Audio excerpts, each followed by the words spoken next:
Seat sharing होता है। आपको बता दें पिछले कई दिनों से एनडीए में सीट शेयरिंग को लेके पेच फंसा हुआ था, लेकिन कल ये पेच क्लियर होता है और एनडीए का सीट शेयरिंग होता है, जिसमें बीजेपी के खाते में 17 सीट जाते हैं, जदयू के खाते में 16, वहीं रामविलास पासवान की पार्टी में 5 सीट जाते हैं और जीतन राम मांझी को 1 और उपेंद्र कुशवाहा को 1। अब बात करेंगे चिराग पासवान की। जी हाँ, बिल्कुल, जहां एक तरफ भतीजे के चेहरे पे कल मुस्कुराहट देखने के लिए मिली, वहीं चाचे के चेहरे पर उदासी छा गई।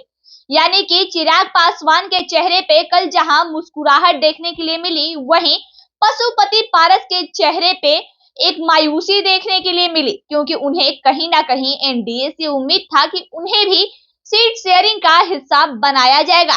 लेकिन आपको बता दें, कल सीट शेयरिंग के दौरान एनडीए में पशुपति पारस के खाते में एक भी सीट नहीं जाता है, जिसके बाद से चाचा मायूस हो जाते हैं। लेकिन वहीं भतीजे के खुशी का ठिकाना नहीं होता है।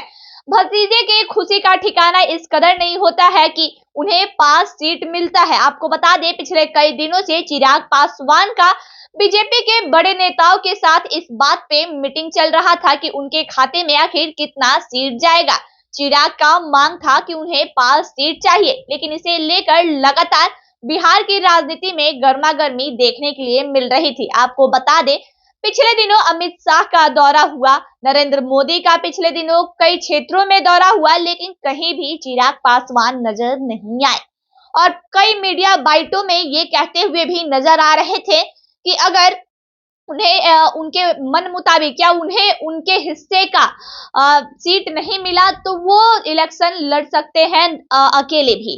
और आपको बता दें, पिछले दिनों चिराग पासवान ने एक बड़े रैली का आयोजन किया। जी हाँ, बिल्कुल, एक बड़े रैली का आयोजन किया, जिस रैली में वो खुद रहे, बीजेपी के एक भी नेता वहां नहीं पहुंचे थे। बड़े बड़ी मीडिया कवरेज भी उन्हें मिली और जिसके बाद से लगातार ये चर्चा चलने लगा कि क्या चिराग पासवान इस बार अकेले इलेक्शन लड़ेंगे, क्या चिराग बीजेपी से अलग हो जाएंगे। कई मीडिया बाइटों में ये भी खबर चल गई कि क्या चिराग बीजेपी का दामन छोड़ने वाले हैं। लेकिन आपको बता दें, रैली खत्म होने के बाद ही चिराग पासवान बीजेपी के कई बड़े नेता से मिलते हैं, अपने एक्स पे ट्वीट भी करते हैं कि जेपी नड्डा से बात हो गई है, सब कुछ सकुशल है, सीट शेयरिंग पे बात हुई है, जो होगा आगे अच्छा होगा। और जिसके बाद से कल बिहार में एनडीए का सीट शेयरिंग होता है और सीट शेयरिंग में चाचा मायूस हो जाते हैं, लेकिन भतीजा खिलखिलाते हुए नजर आते हैं, क्योंकि भतीजा के खाते में पूरे 5 सीट जाता है, जो चिराग पासवान का शुरू से डिमांड था। आपको बता दें, पिछले कई दिनों से चिराग पासवान इस बात से नाराज चल रहे थे कि उन्हें 5 सीट चाहिए। इसी बात को लेके शायद वो बीजेपी के किसी रैली में भी शामिल नहीं हुए, वो अकेले एक अपना रैली किए, जिसमें हजारों के संख्या में भीड़ उमड़ी। वो अपना दल बल दिखाए, जी हाँ बिल्कुल, वो अपना पावर दिखाए, अपना समर्थक दिखाए, और जिसके बाद से उन्हें बीजेपी के बड़े नेताओं के साथ बैठने उठने का मौका मिला और उसके बाद से सीट शेयरिंग पे भी चर्चा हुई। और कल जैसे ही सीट शेयरिंग का रिजल्ट सामने आता है तो बीजेपी के खाते में कुल 17 सीट जाते हैं, जदयू के खाते में 16,